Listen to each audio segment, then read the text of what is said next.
Hey everybody, it's Tuesday, so we're back to our novel Wonderstruck.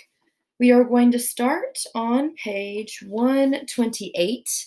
Some of you may have already read past that, but we're going to start there again today with our slide, okay?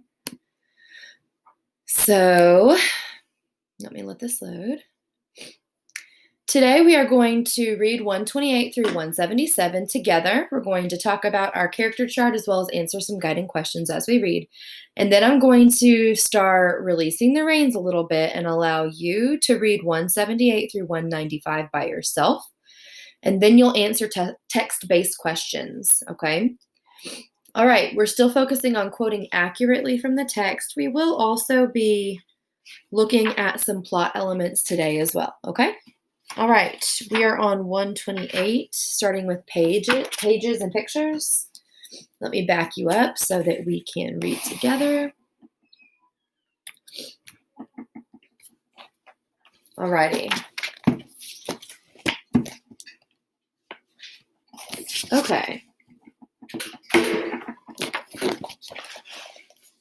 right, we're starting with pictures of most likely the film that Rose is watching.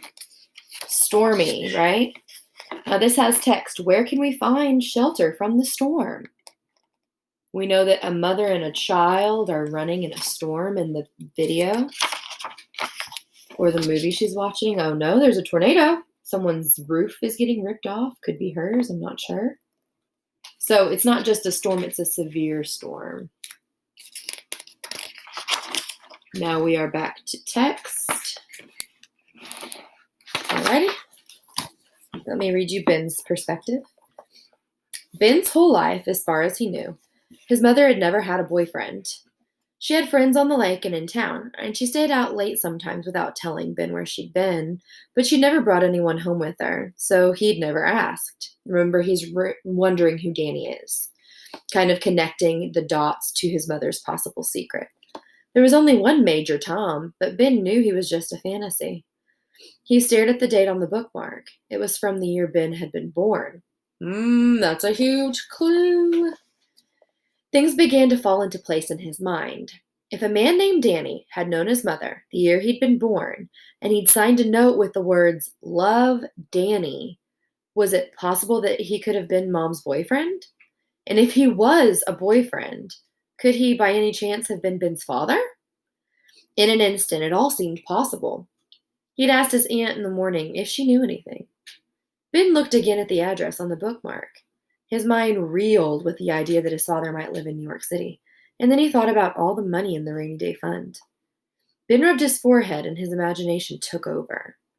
Maybe his mom had been planning something much bigger than a trip to Duluth. Remember, before she died, he asked her if he could go to Duluth to the museum for his birthday. And she said, yeah, I guess that's a good idea. And he never got to go. So he's thinking maybe she was planning more than just that. Could she have wanted to take him to New York City to introduce him for the first time to his father? Ben had been holding his breath and he exhaled.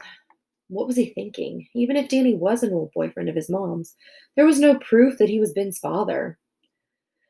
Ben pulled on the chain around his neck again and absently ran his fingernail along the edge of the locket. To his surprise, he felt a click as the locket opened. He expected to see a little photo of his mom, but instead there was a tiny black and white photo of a man. He had a mustache and sideburns and big dark eyes that looked familiar to Ben somehow. The photograph had dislodged slightly from the locket. Ben carefully removed it. On the back was a single word, Daniel. The photo trembled in Ben's hand. He turned it over again and pressed it back into the locket. He stared into Daniel's eyes. Now he knew why they looked so familiar. They were Ben's eyes. There was proof. His father wasn't Major Tom, lost forever amongst the stars. His father was Daniel, and he lived in New York City. Ben looked at the phone number on the bookmark. All he had to do was call. He moved towards the blue phone sitting on the nightstand. He read the phone number several times. Outside, the storm grew worse. Still shaking, Ben picked up the receiver and held it to his good ear. He hesitated, then dialed the number. He slid the bookmark back between the pages of the book. The phone was ringing. And now we're back to the pictures. I love how the author shifts dramatically. The end. An art craft picture production. So it's the end of the movie. Okay, Rose is exiting the theater. She's exiting. The picture says closed for sound installation. Closed for sound installation. What? Sound. New talkie equipment. It says World Electric. Now listen to the movies. Oh, okay. Think back to the video that we watched at the very beginning of this about communication and how in 1927 there were still movies, but they were mostly silent movies that had captions. So if we turn back to the last section, I mean, it actually said the end at the end. It had all of the captions actually on the screen, not just for our understanding, okay? Now, let's look at Rose. How does she look? How does she look in response to seeing that they're installing speakers in the sound system? Kind of looks like she's confused right there. Huh. It says on the next page, close for installation of Hoboken's first sound system. Experience 100%, all talking, see and hear, all your, and then it stops. And she's reading it. How does she look? She looks pretty confused, maybe at this point. She's cold and looks like it's raining. We got some umbrellas and we see the captions and the picture looks like it's raining and windy. Next page it says experience 100% all talking. See and hear all of your favorite. So the theater she was just at is installing a sound system. And now she's running away furiously. Why could she be running away? Huh, okay, so she's running. It's about to start storming. She looks upset too. I wonder. And sure enough, it's starting to storm, wind and rain. She's cold and she's running. Where do you think she's running? Probably back home. Has a close-up of her shoes. They're kind of gleaming. Ooh, we get lightning. We see on the front of our book, we've got lightning strikes, Wonderstruck, huh? Now it's lightning. What's happening in Ben's story right now? It says the storm is starting. Now she has a storm. So we're seeing Ben and Rose's timelines link, even though this is in 1927 and Ben is in 1977. Huh. And now we're back to text with Ben's monologue. Sorry if you ever hear screaming in the background. Those are my children. All right, starting on 156 with Ben's storyline. When Ben opened his eyes, he was lying on the floor, staring at the ceiling. What just happened? Ben was calling the phone number. Remember, he had the phone, and he was calling when the storm started. And in 1977, these phones aren't wireless. They're not cell phones. They're hooked into the wall. So they're real phones. You have to pick up and answer. So they're connected to some electricity source by a wire, okay? So all we know, Ben was calling as the storm was starting. Now he's on the floor staring at the ceiling. Something smelled terrible and burnt. Thankfully, the rain had stopped and everything was silent and peaceful. He could go back to his cousin's house now. He wanted to get up, but he felt so tired. The bed, the nightstand, and the dresser seemed terribly far away, as if Ben were looking at them through the wrong end of a telescope. Do you think he just fell asleep, or you think something more? You think maybe the author is leaving some plot holes for us to figure some things out? Let's see. In the distance, he saw the blue telephone. It was off the hook and seemed to be smoldering. Smoldering means as if it were on fire. Maybe it's smoking a little bit, but it seemed to be smoldering as if it had been on fire. Then Through the window, he saw something that seemed impossible. He saw rain, still pouring down from the sky, streaking hard against the glass. He saw lightning flash without thunder. So it's also lightning in Ben's storyline, but he can't hear the thunder. Huh. How odd, he thought. The storm hadn't stopped. Such quiet rain. It had been so loud before. Where had all the noise gone? So that's why he was shocked on this page. He wasn't shocked that it was still storming. He was shocked that it was still storming, but he couldn't hear anything anymore. Remember, he only has one good ear that he hears sound in, and now he can't hear anything. That's weird. Shifting drastically back to the storm with Rose's pictures. All right, she is running. Now it's just a silhouette. She's running harder, and the rain is coming down harder and harder. Another lightning strike. Uh-oh. Oh, no. There's a rock. What is happening? She's tripping and falling. Oh my gosh, and yes, she's falling. That's the worst thing that could happen in a storm other than being struck by lightning, obviously. She's falling. Oh no. Raining and storming and she's falling. And she just sits and stares for a moment. Let me see. Make sure to pay attention to all the details. She's in the grass. It doesn't appear as if she's crying or anything. But she's fallen. Let me back you up. She's getting up. I don't see any other details other than she's just getting up. Making her way up. And she continues to run. And it looks like her fence now. Maybe she's in her yard at this point. Yeah, okay. She's climbing up back through the window up here. Now, you think that her parents, if she has parents or whoever takes care of her, probably knows she ran out. Yeah, of course. Now we're back to Ben's timeline. Let's look. All right. Ben tried to yell for help, but no sound came out. He looked around. His mother's room had turned cold and white. Harsh electric lights stared down from the ceiling. Machines and tubes surrounded him. This wasn't his mother's room. A woman dressed in white arrived.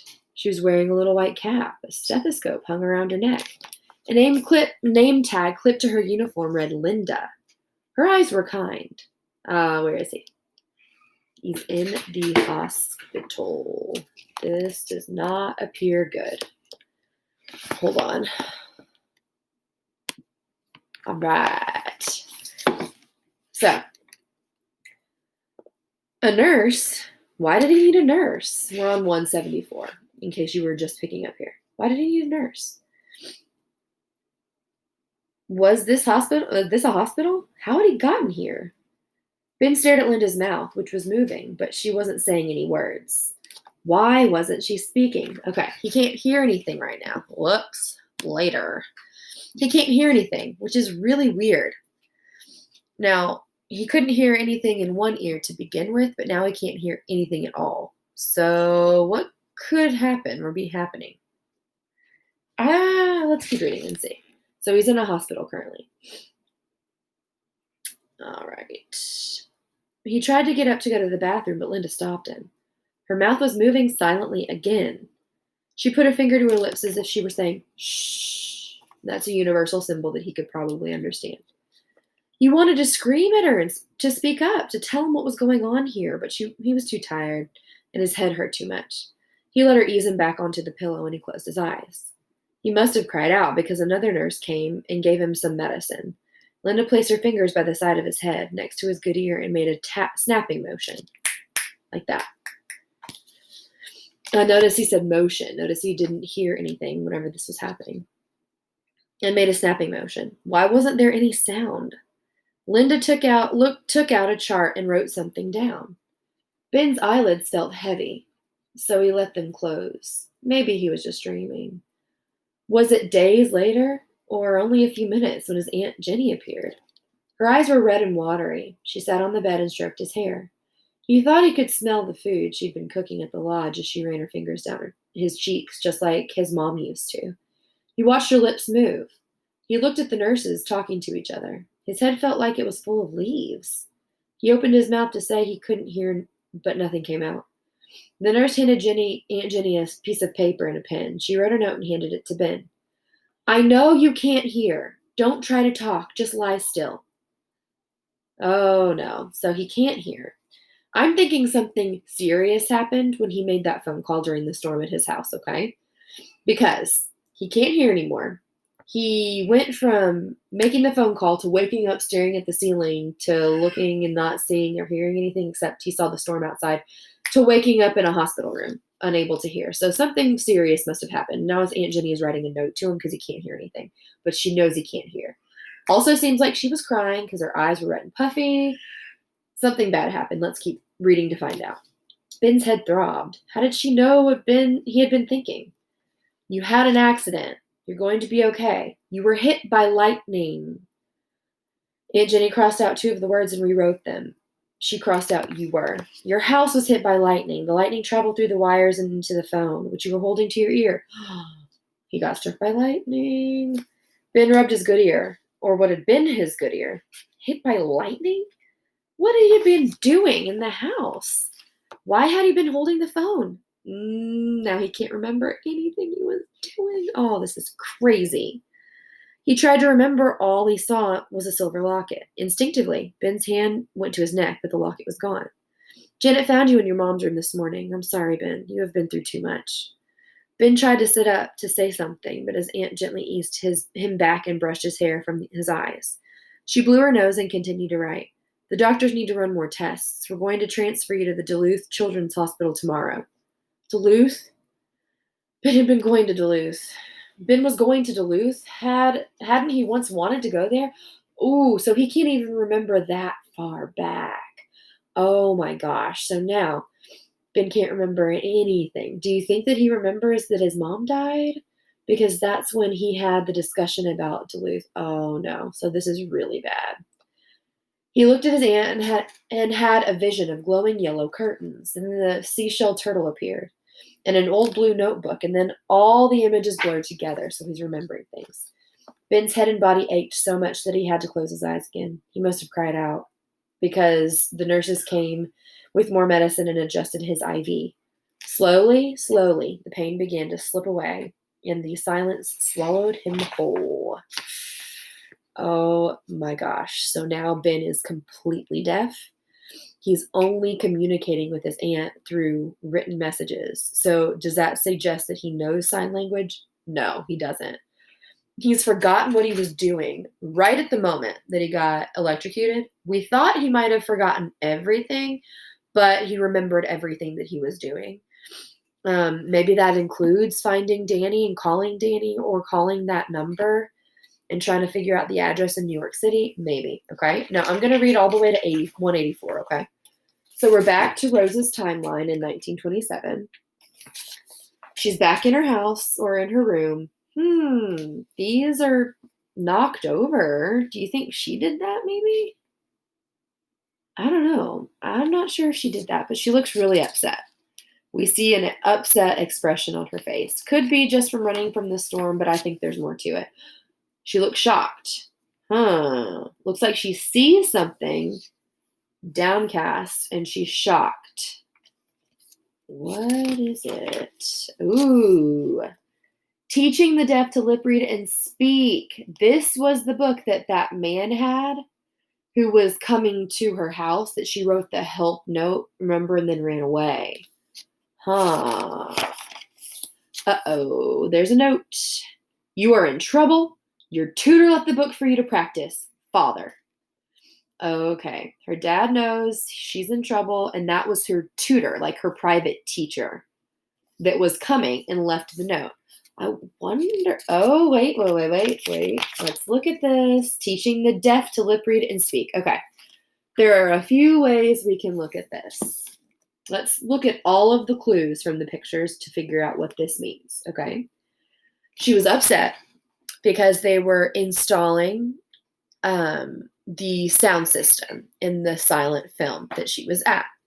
Ran back home. Now she's in her room. She finds a note from her dad. So, of course, her dad found out because obviously someone was going to go get her if her tutor or teacher was there to come and have her lessons, but she wasn't there. So He left a note, but this book is teaching the deaf and to lip read and to sign. So she's either very interested in this or she's deaf. What do you think?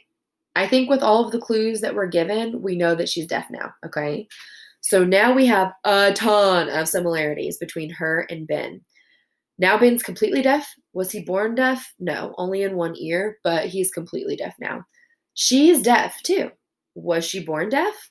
We don't know. We don't know how she became deaf, but we know from the pictures that we've seen, and we know what evidence, those pictures are our evidence, okay? So this is a little different. On the next few slides, I'm going to show you how we're going to do this with text evidence. But the pictures are our evidence that tells us that she's definitely deaf, okay? So moving past this, we're going back to the pictures. Rose is deaf and Ben is deaf. So she's starting to read in the book. I don't know. She doesn't look upset. She looks kind of blank. It looks like she's reading it. So maybe she is interested. So maybe it wasn't what she was being taught that she was upset about. Maybe it was the tutor himself. I don't know. Let's keep looking. Teaching the deaf to lip read and speak. Now it has an entire page and then it has a diagram with pictures. So I'm going to read the page. I want you to read it too. Okay. All right. It says, in this volume, we will discuss how best to teach the deaf child to communicate. She's probably deaf. We must remember that spoken language brings the child more closely into contact with the world. Okay? A deaf person who cannot lip read or speak has only one means of communication with the world, pencil and pad. The more speech a deaf child has, the larger his circle of friends. That's probably true. In the uneducated deaf mute, see, we're about to see some cultural differences from the 1920s, and I'll talk to you about them. We see the mind confined within a prison. He knows nothing of the touching power of the human voice, but with much work, the deaf can be helped to communicate with the hearing world. Even Miss Helen Keller said her own education in speech and lip reading brought her from isolation into friendship, companionship, and knowledge. So let us begin our work. Helen Keller is an extremely famous woman who wrote or had the assistance of writing numerous biographies about her own life. She was deaf and she couldn't see. So she had huge challenges because at least these characters can see. She's reading this book, for example, so she knows how to read. Helen Keller couldn't read, write, speak anything until she came into contact with her tutor. So, interesting comparison. In the 1920s, the uneducated deaf mute, because people didn't know a lot and didn't have a lot of information about people that couldn't hear and therefore couldn't speak, because in order to speak, you have to hear things first, typically. They thought they were not smart. I mean, they say uneducated because not a lot of people knew how to educate them at this point. But, I mean, obviously, there's a book about it, so they were educated enough to know how to teach them effectively. A lot of that came from studying Helen Keller in her trip or journey to education. But they still deemed them not as smart as the rest of society, okay? Because not a lot of people knew a lot about people that were deaf and mute meaning they couldn't speak either, they had a lot of preconceived notions or understandings about them, and they took advantage of them sometimes because of their lack of hearing. And therefore, a lot of times their lack of speech, people took advantage of people that had disabilities like this, okay? So the reason the line says uneducated deaf mute is because they didn't think that they were very smart people, all right? And then we've got chapter 1, the elements classified, mouth cavity, and we can't read it. And if we can't read it in the illustrations of graphic novels, they're not as important. But we have the tongue, the uvula, the dangly thing. We've got tonsils in the back, the teeth, talks about the teeth, and the nasal cavity, the nostrils, below the nostril, in between. That's called a cupid's bow. Those of you that YouTube makeup tutorials, the top of the nose. And so all of these elements are important to speech. Okay. She's grabbing her scissors. This does not look good. Maybe it was the stuff she was learning, not the tutor. She got some scissors and she looks like she's going to do something.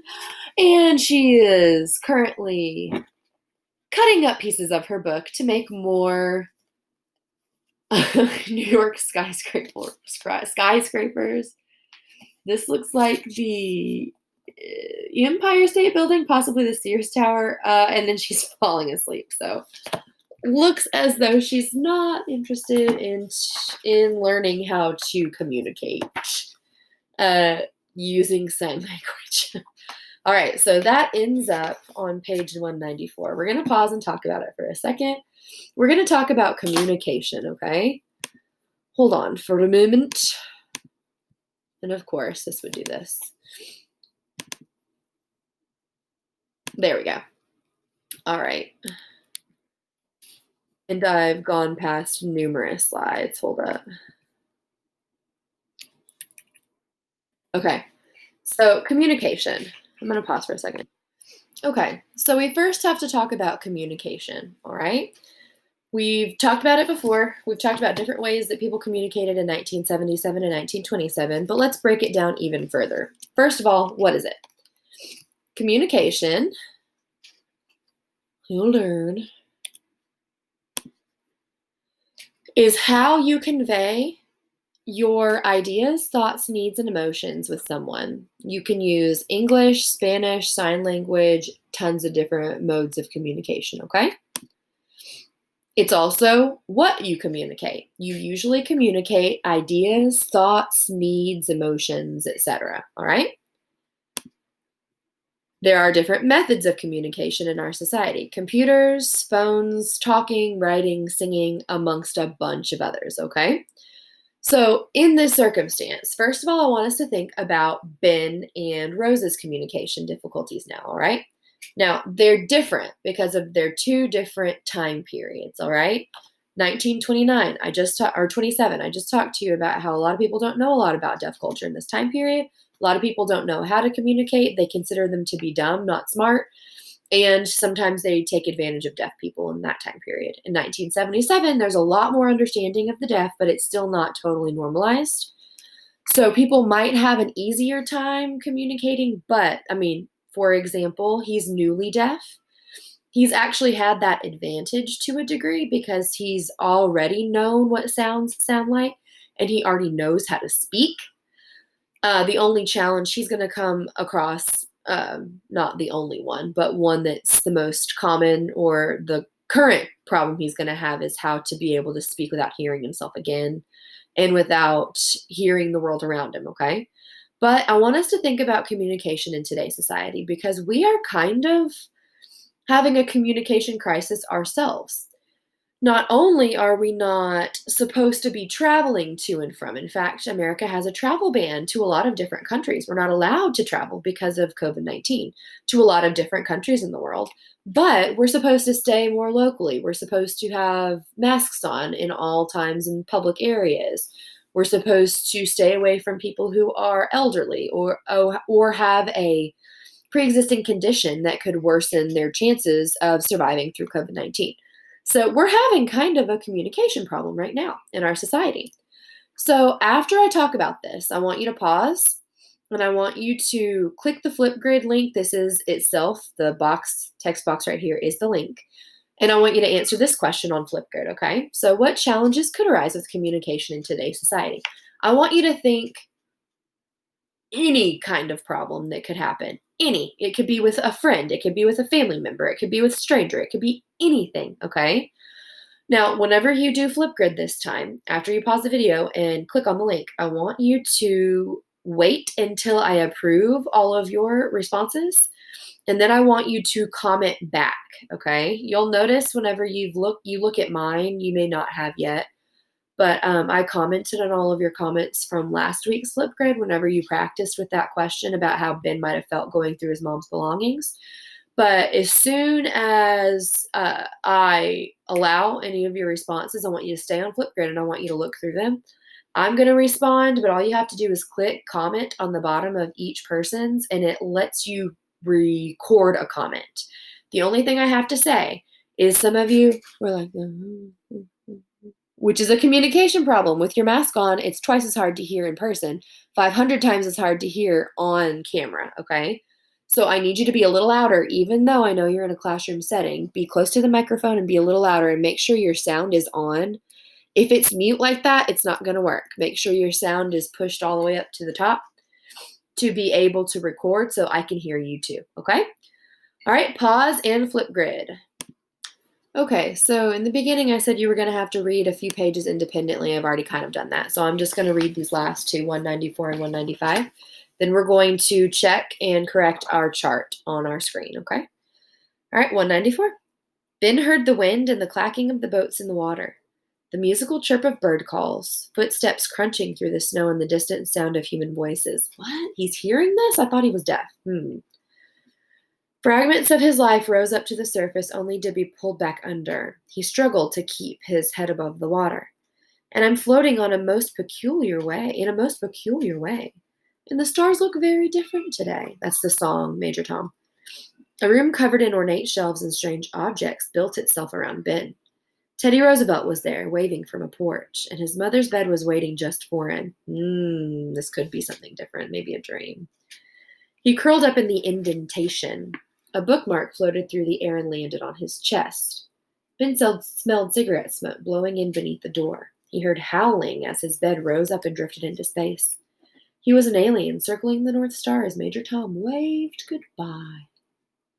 For here I am sitting in a tin can, far above the world. And there, a million miles below, he saw a wolf. It was beautiful, and it was dangerous. And it was running through the streets of New York City. Okay. So we've read all of our text for today, looked at all of our pictures. We'll start on 196 tomorrow. I'm going to put my bookmark here. But interesting enough, now we've got our information that we need for our chart, okay? So this is the chart we started a while back. I have it filled in. We have the topics. Who are the characters? What does the main character accomplish? What conflicts or problems do they encounter? What did the main character do in response to the problem? And how did the conflict resolve itself? Okay. So we've got just an update. Ben, the main character. Robbie, Ben's cousin. Ben's Aunt Jenny and Uncle Steve. Elaine. Now, we're doing this solely on Ben right now. Notice it's not about Rose yet. So just Ben. I feel like I should clarify that. Elaine, Ben's mom, who's dead. Who's our new character? Type it out there. Or our new probable character. All right. If you need to pause to any time to type, go for it. Wanted. What did the character accomplish? Nothing yet. I mean, he did, but not really. All right. What conflict? Oh, okay. So Ben sees the light on in the house is where we left off. What happens now?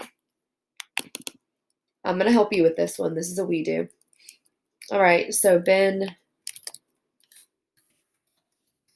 finds locket, comma, coffee can with money in it, comma, and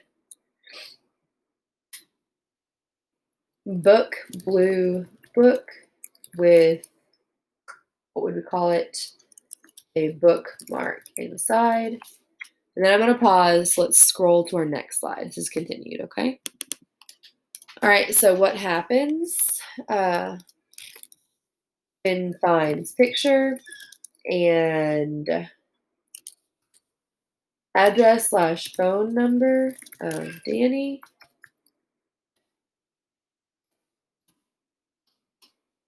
Right. Now, what does he do? What does he finds the picture and he says that his eyes look just like Danny's because they're his dad.